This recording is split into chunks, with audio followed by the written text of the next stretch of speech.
Hello, and welcome to another episode of Proactive Parenting, a show where I offer judgment-free advice on how to raise value-driven children in a way that's right for your family using the most current scientific research out there. I'm your host, Dr. Deanna Marie Mason. I'm a certified pediatric nurse practitioner, published author, and expert in child development. I'm also the mom of two gorgeous children, so I know firsthand how much pressure and misinformation is out there, and that's why I'm here. So grab yourself a cup of tea or coffee, settle in, and let's let our guard down, because this is a safe space to ask questions and get real, honest answers about how to raise kids in a way that works for your family. In today's episode, we're going to talk about something that's central to proactive parenting, and that's values. In my work with families, I've come to learn that many parents see values as an old-fashioned idea that doesn't have much to do with raising kids today. However, research and developmental theory place value formation at the center of creating a harmonious family life and raising happy and healthy children. And it's not just that they're happy and healthy, it's that they, over time, will be ready to be independent adults and take on all the challenges and joy that comes with that. So today, I want to explore what happens when we raise our children in a value-neutral environment and see why that will not help us achieve our goals with our children. Now, you might be thinking, why are we talking about raising children in a value-neutral environment rather than talking about the importance of raising value-driven children? And honestly, I have to say that in my work with families, sometimes it's easier for them to understand the importance of values when I explain what happens or what will continue to happen if they continue on the same value-neutral parenting path that they're on. And it's not always positive focused, but sometimes I think we need to know about the risk so that we try to avoid it. When we just talk about the wonderful things that happen with value formation, it's easy to overlook the importance of it because it just sounds so pie in the sky. So if we start from a point of, hey, listen, there's actually some danger if we don't put this into our parenting and focus our children's development around value formation. And so that's why I want to talk about what family life looks like in a value-neutral situation.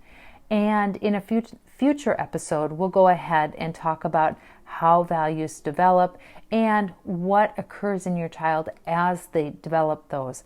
But for today, it's really important to let you know that there is a danger in continuing to parent without values as a base. As I said earlier, educating in values is really the secret to raising happy and healthy children who will eventually take on all the responsibilities of being an adult.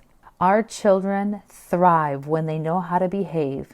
They receive positive feedback for their good behaviors, and they feel like they belong because they understand where they fit into the world they live in, including within our family. So by teaching values, we create a trusting relationship between us and our children.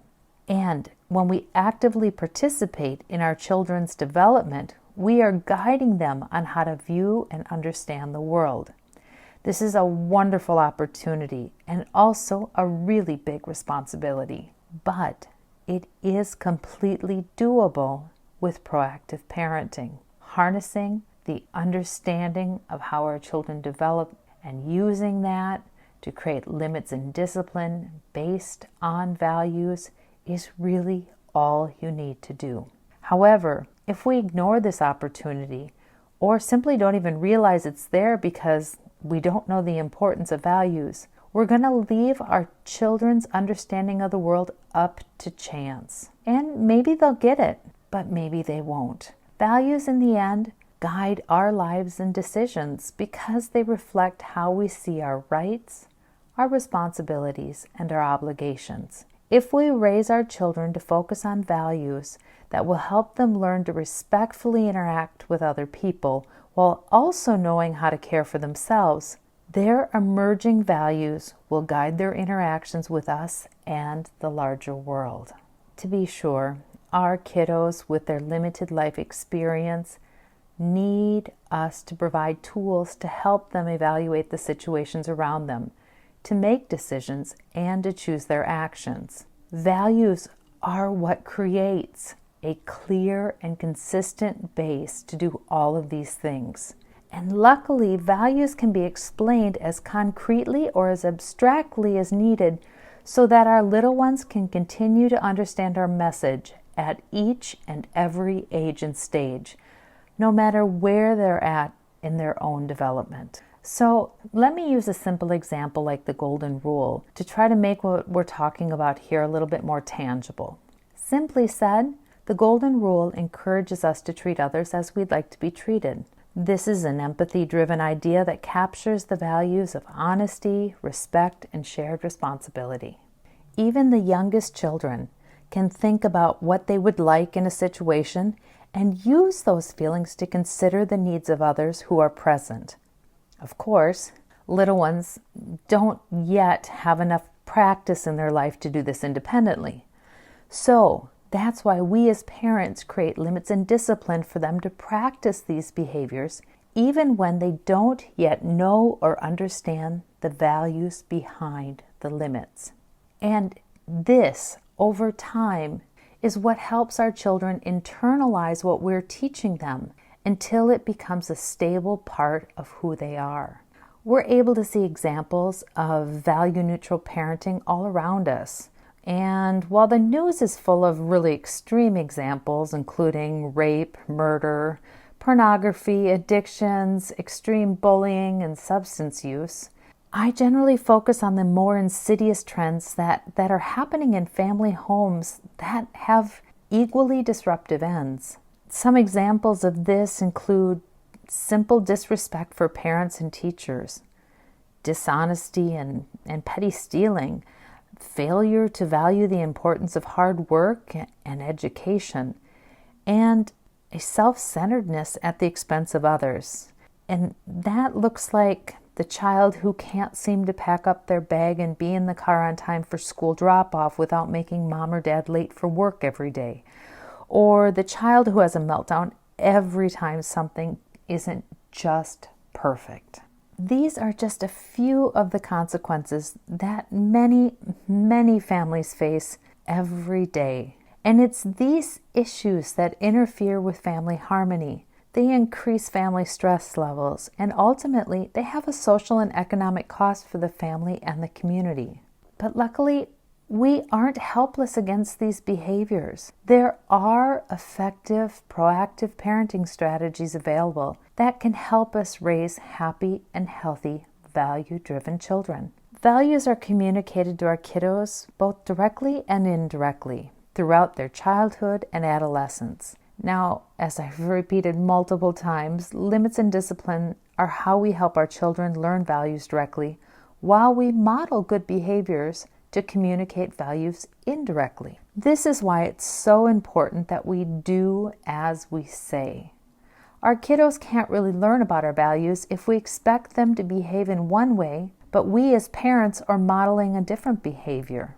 This only will create a confusion between what we're saying and what we're doing, and in the end, our kids won't be able to learn what we want them to learn. For value formation to work, we have to practice what we preach so that our words and our example match.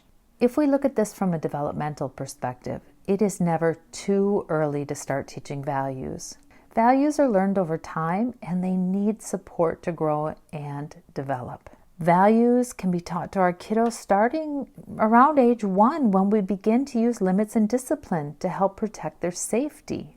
And you might be thinking, it's impossible that we teach limits to a child who's 1.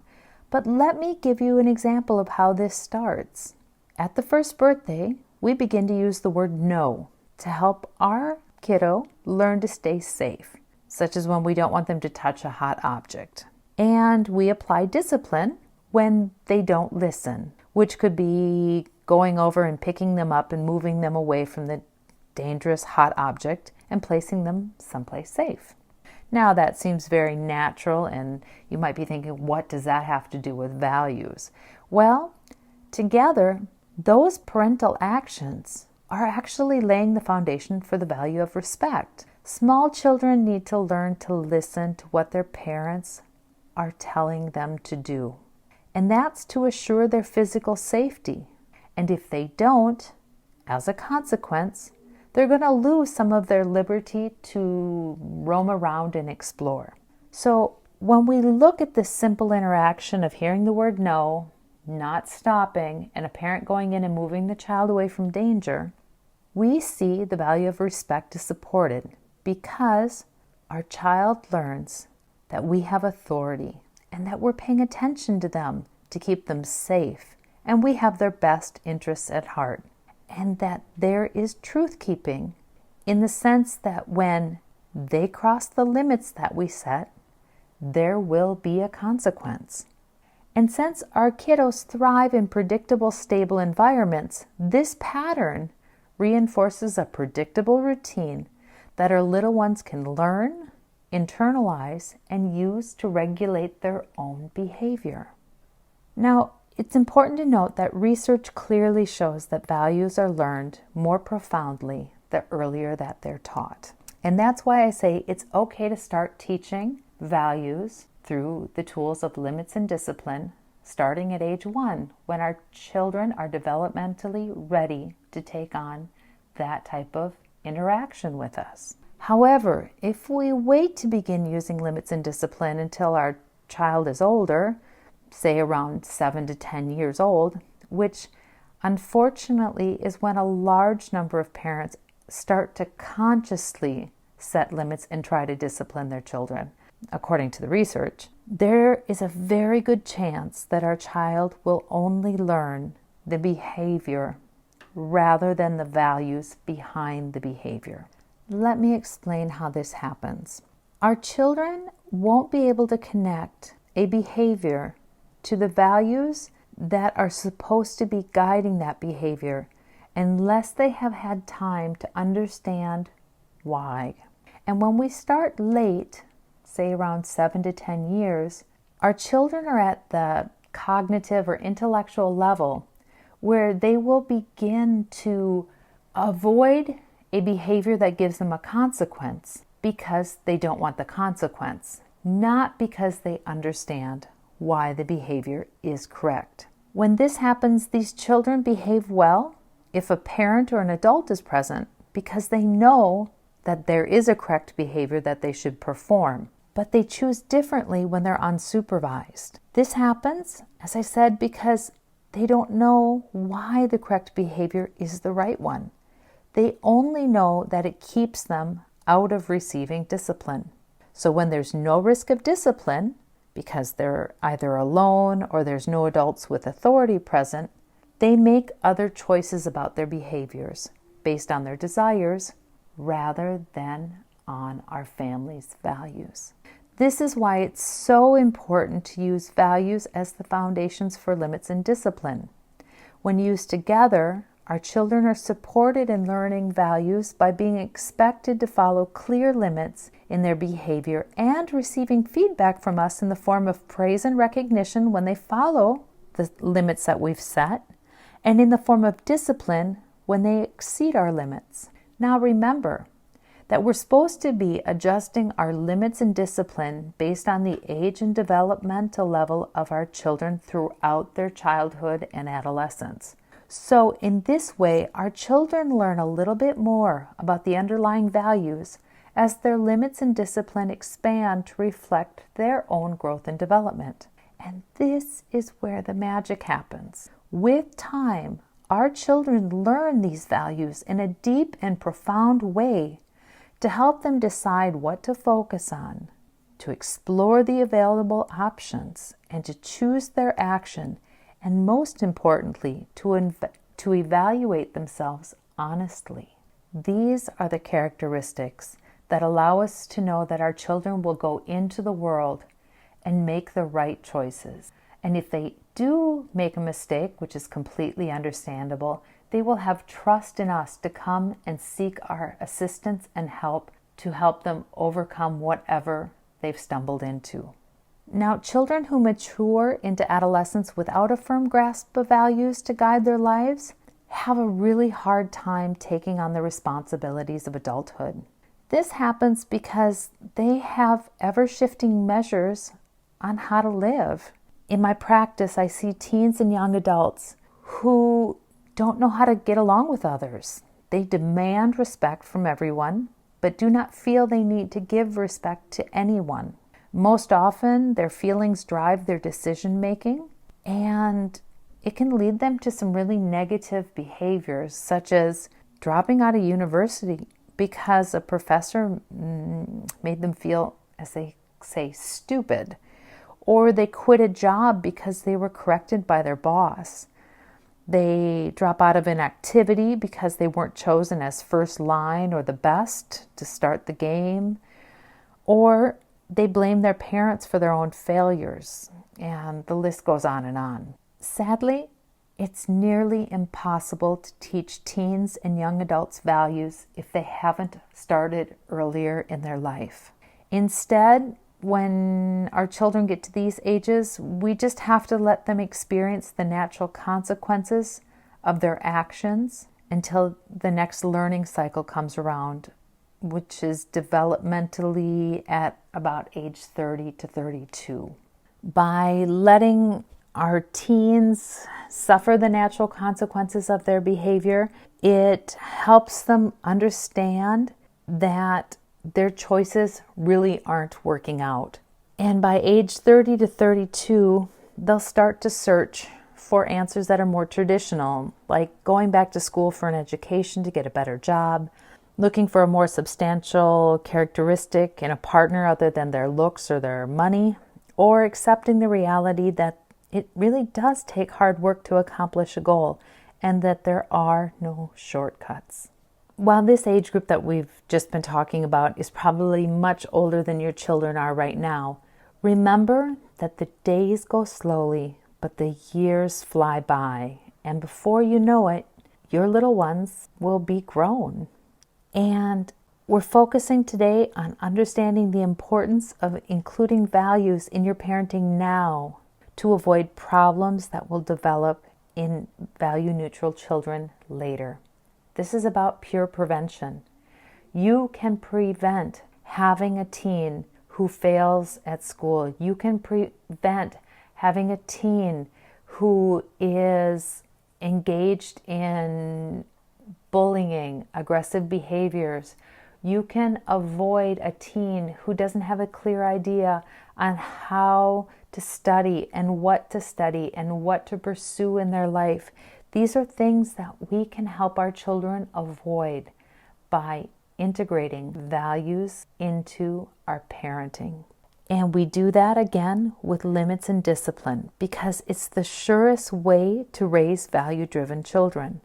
So we never want to overlook the power in these parenting tools. Just by being aware that values are an important part of raising children and harnessing the power of limits and discipline to teach values from a young age are the first steps in raising value-driven children and preventing most behavioral problems. When our little ones are able to learn about our family values in a fluid, consistent manner throughout childhood and adolescence, those values become a part of our children. And our kiddos will use these values to help them understand the world, think about their choices, and choose their actions. And those values will be embodied and live in our children. To me, this is a very comforting thought, that we as parents have the chance to change society and the world by raising value-driven children. If there ever was a superpower, this must be it. And how beautiful would things be if we all taught our kiddos about honesty, respect, and shared responsibility. So while this episode has focused on value-neutral parenting and the dangers that puts us at for having problems later in our children when they're in their tweens and teen years, it's really this positive note of understanding that we have a chance to influence who our children become in the future by making a conscious choice about teaching values and doing that early and with consistency so that it becomes part of our children and they walk into the world with these wonderful tools to guide them and make the world better. So on that hopeful note, I want to wrap up this podcast and really encourage you to consider the importance of incorporating values into your daily parenting. And in another episode soon, we'll talk about how values form so you understand how that will look in your child as they grow. But for now, just focusing on the importance of avoiding value-neutral parenting is a great place to start considering this topic. As always, if you have any questions you'd like answered, please don't hesitate to send me an email at deanna@deannamarie-mason.com. And you can find out more about me and what I do on my website at proactiveparenting.com. You can also find me on Facebook, Twitter, and Instagram by searching for my name, Deanna Marie Mason, and you'll find a community of parents just like you. Finally, if you're interested in buying any of my books or my online courses, they too are available on my website, proactiveparenting.com. Thank you so much for listening, and I hope you enjoyed the show. If you did, please tell a friend and leave a review on iTunes. I think that's all for me right now. I'm again Dr. Deanna Marie Mason. I'm going to sign off here. I hope to see you in the next episode, and until then, take care and be well.